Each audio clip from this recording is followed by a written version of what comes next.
Eto, mga sangkay, pandaigdigang balita po tayo ngayon. Mga sangkay, nagkakaroon po ng usapang pangkapayapaan na ngayon ng Amerika at Iran. Pero may eksena mga sangkay. Aba, inangasan daw po ng Iran itong Vice President ng Amerika na si Vance.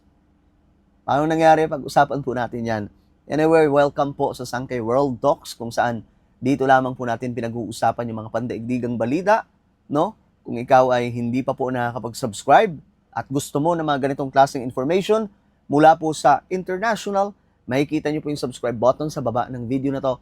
I-click nyo lamang po yung subscribe, i-click ang bell, at i-click nyo po yung all. Sa mga nanonood po sa Facebook, i-follow nyo po yung ating Facebook page. So, eto na nga po ang nangyari, no? Itong Iran Foreign Minister na si Araghchi, aba, mga sanggay, tumanggi daw po sa photo op kasama si US Vice President Vance. Pinalabas, media pinalabas sa venue. Grabe mga sangkay itong Iran, ano? Maangas. Ayan po, binalita po yan mga sangkay mula po sa UNTV, no? Na ito nga daw po ang ginawa ng Iran sa Amerika. So, ito yung sinasabi po natin, paano maaayos to kung ganito yung ugali ng mga Iranian leader, di ba? Ganito yung ugali nila na para bagang sila po ay mga hari ng mundo na ayaw po nilang madikitan ng kahit na sino, no? Na ayaw po nilang nasasapawan sila. Pinalabas daw po yung media, tapos tumanggi na magpa-picture itong si Vance at saka si itong leader ng Iran. Ngayon, mga sangkay, ito yung balita. No, tingnan po natin.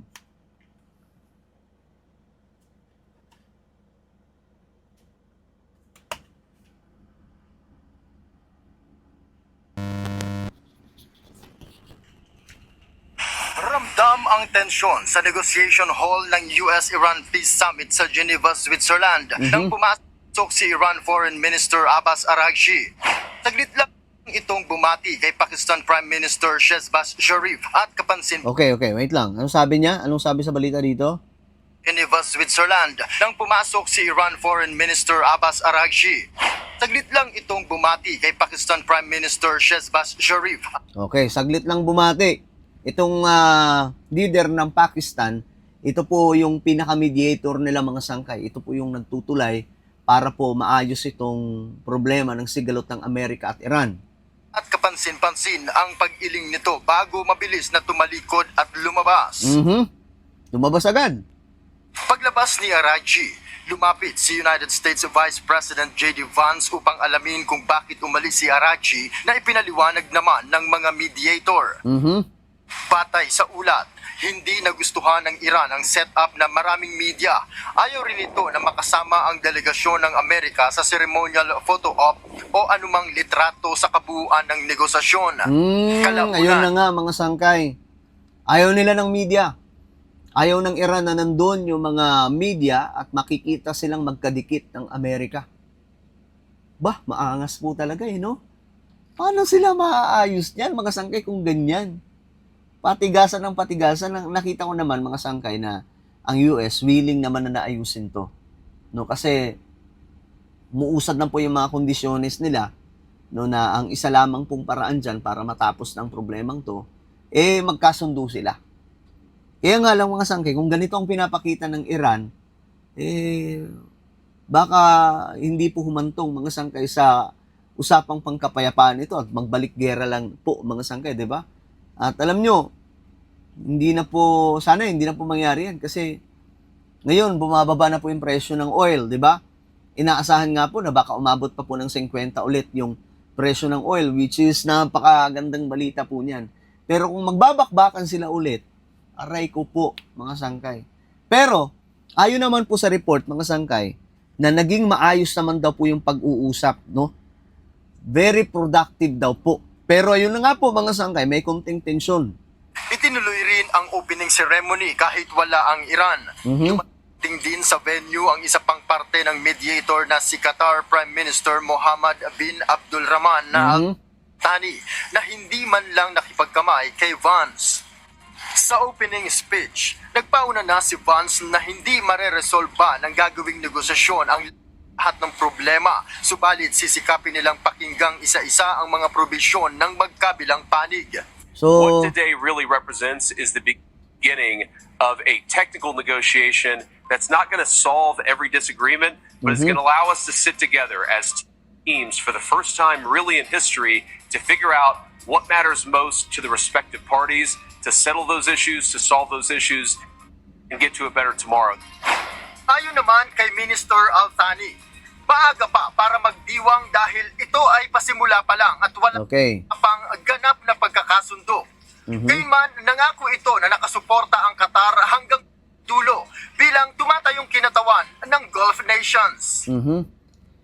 Alam nyo mga sangkay, ang nakita ko lang dito sa report na ito, binastos nila ang Vice President ng Amerika. Biruin nyo, hindi man lang, kahit daw po yung leader ng Qatar, hindi man lang daw po kinamayan itong si Vance.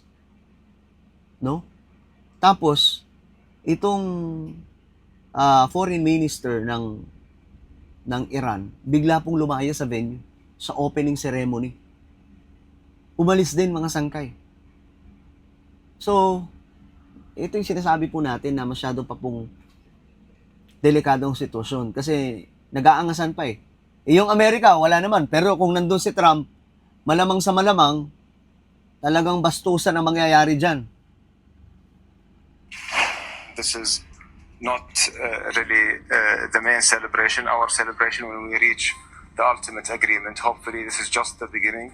And I wish everyone all the best. Qatar will stay dedicated to this partnership to support these mediations until the end, until we reach a solution. We will always be a partner in bringing more peace, prosperity, and hopefully better future for our region. Umaasa naman ang Pakistan na magiging produktibo ang resulta ng 60 araw na negosasyon. And hopefully when we go back to our homes, we'll have some wonderful paper in our hand which will go promote peace. Okay, so ito yan sila mga sangkay. Makikita po ninyo dyan, si J.D. Vance, ang nasa gitna mga sangkay naman ay yung leader ng Pakistan, yung mediator, at yung isa po ay ang Qatar.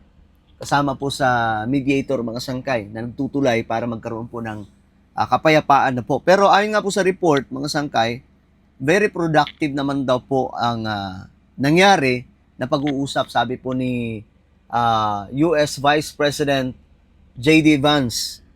Hindi nga lang po natin alam mga sangkay kung magtutuloy-tuloy po ito kasi alam naman po natin ang Iran, masyado pong maaangas, masyado pong pabida, masyado pong paimportante mga sangkay. Feeling nila sila po dapat ang suyuin. Kaya ganun, no? At kapag hindi na naman ito naayos, malaking problema na naman po ito sa buong mundo, no? Magsasuffer na naman po ng economic collapse ng marami dahil nga po sa pagtaas ng presyo ng oil, no? Well, ano po ang inyong opinion mga sangkay tungkol dito? Comment down below. Huwag niyo pong kalimutan na i-subscribe yung ating YouTube channel. God bless everyone.